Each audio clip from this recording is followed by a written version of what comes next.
Merci beaucoup. Le 11 novembre, nous célébrerons l'armistice de 1918 et à l'approche de cette date, une association du Cubzaguais en Gironde s'est lancée dans cette opération, le fleurissement des tombes d'anciens poilus. Un véritable travail de mémoire et de recherche a été mené. Jean-Claude Lacoste, Myriam Manhart.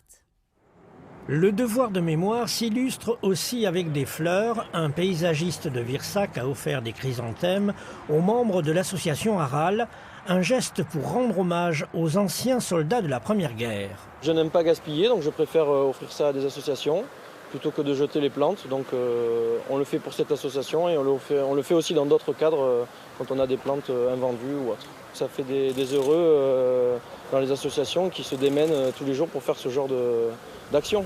Depuis 35 ans, Aral recense les soldats tombés entre 1914 et 1918 et enterrés dans le Cubzaguais.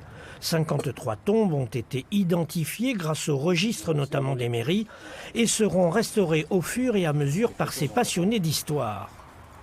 J'ai un papa qui a été militaire, qui a fait 30 ans d'armée, qui a fait l'Indochine, la guerre d'Afrique du Nord, etc. Peut-être ça a marqué aussi, mais c'est surtout, moi je trouve très important de ne pas oublier le passé, en général, quoi. Et ça fait partie du patrimoine collectif. L'association explique ses recherches sur Internet qui touchent aussi la généalogie, l'archéologie et participe à de nombreux événements. En somme, marquer le souvenir dans la conscience collective.